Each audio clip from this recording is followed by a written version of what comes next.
Okay, so today we're going to put some lights in some structures. We had a comment on Facebook on one of the Model Railroad pages about how to do lights and structures cheaply. This is a structure I picked up cheaply on eBay. You can see it's missing a roof. I'm going to put some lights in it to make it look a lot better than what it is. But we're going to set that aside for a minute. I've been buying these LEDs. This, believe it or not, is a strip of LEDs. There's like 300 LEDs here. I'm trying to find a spot where you can unroll that. And it was about $13 for 300 of them. And they work pretty nice. They're fairly cheap and they light things up quite brightly. These are yellow. I also have some that are a bright white that I've been using. I like to use the yellow ones for incandescent. I'll try to let you get a picture of these here up close. As you can see, there's little solder tabs. It's the only bad thing about this. You got to be okay at soldering. I won't say good, but you got to be okay. Now the way these work is you can only cut these strips on the line right in the middle of these contacts, where these copper contacts are. If you cut them anywhere else, like say in here, the thing won't work. It has to be 3, and it has to do with the amount of LEDs in a row and the resistors that are on the strip make up the total amount of resistance. These run on 12 volts, and if you run more than that, they get really hot. They kind of get warm as it is. But if you cut them anywhere but here on the tab, they don't work as well. So we'll set these aside, and I'll show you some that I've already cut. Alright, here's one that's already been cut. You can see I cut right through the middle of the copper tabs here, and those will be our solders. And if you look on this particular one, some of these come and they're not marked positive, negative. There's a little tiny mark up here in this corner. Let's show on our negative tab. And the other one would obviously be positive. Some of these don't, so you have to solder a set of wires on and try them to figure out which way they work. Now, we'll set that down. I've made up a couple, and I'll show you how to make them up here in a second.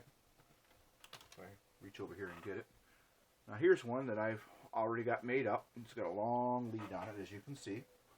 And you can see that it's hard for me to hold it. I have one lead is always marked negative when I do my soldering. And you can see the little tiny mark maybe right there that shows that it's the negative lead. Some of these, again, when you buy them, they don't come with the negative end mark. You have to do a little figuring. And I'll show you how to make the cable in a minute where I get them from. And you'll notice the other end has the black mark on it showing negative lead.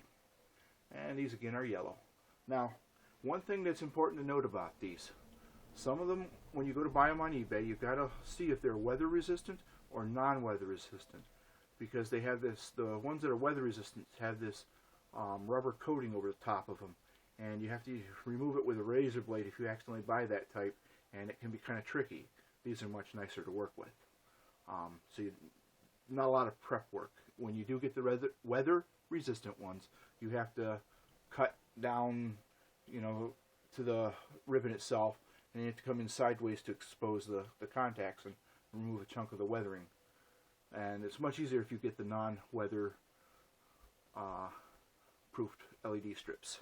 Okay, so next thing I want to show you is where I get these leads from. This is the wire I used. Some of you, it'll look familiar right away.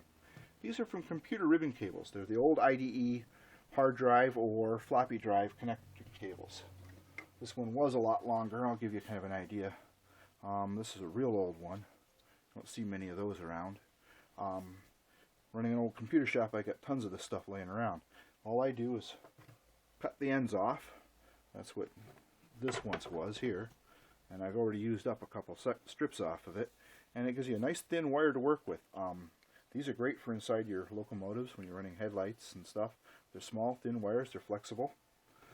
So when we cut them, you end up with something about like this. It's pretty thin, pretty fine. I split them, and right off the bat, I mark one with a black line. This is going to be my negative wire. And then I pull it straight, keeping the black on top. Notice how it's on top there. Hopefully you can see it. And then I'm sure to mark the other end black as well. Now the trick here is making sure that both ends you mark black are actually the same wire. because if you get it flip-flopped, it won't work good for your electric. So now the first thing we got to do is some soldering. We got to tin these up, and it's not real hard. The first thing you need to do is have your soldering iron, which I've got sitting over here, warmed up and ready to go. The biggest tip to learning how to solder is having it nice and warm. So let me set up, we'll get some soldering done. I've got two leads here, and the first step of soldering is to tin them. I've stripped the ends, they're just a tad, and I also fold them over. I got a wire that's gone astray there. And the easiest way is to tin them. Now, I don't know why. Here's my soldering iron. People in the soldering world always tell you, never touch the iron to the solder. I'm thinking they tell you this, supposedly, because it gets minerals and dirt and stuff in the solder. But I think it's also so that you don't learn how to solder good. I always put a little bit on. Just a little bit. You'll see there, I got a little bit on the soldering iron. Let it get warm. And now, the other key is having a good hot soldering iron. So it's been plugged in for about 10-15 minutes. And I'm going to touch the wire, and I'm going to put a little solder on. So to each wire here, you can see that one's got a nice ball of wire or solder on it. Hopefully I'm not going too fast for you folks. Okay. Now we got our wires tinned. Here we have our LED strip. You'll notice I have a pair of needle nose pliers I'm using for a weight to hold them down while I solder on it. It's terrible when you're trying to solder things and they walk. Now this is another reason why you need a real good hot soldering iron. These, you don't want to put a lot of heat on these strips. It could destroy them real easy. So, again, let's see here. I got my soldering iron. I'm going to put just a little bit of solder on the tip. Let it heat up a little bit. And then I'm going to touch the solder pad. I'm going to add just a little more. And boom, it's done.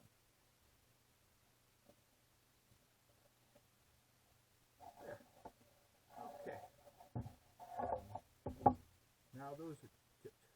Now I got to switch pliers because I need to use the needle pliers for the next step. So we'll reset the scene. Okay. Camera's having a little focus trouble here. I've got a pair of needle pliers holding my wire that I'm going to be soldering here.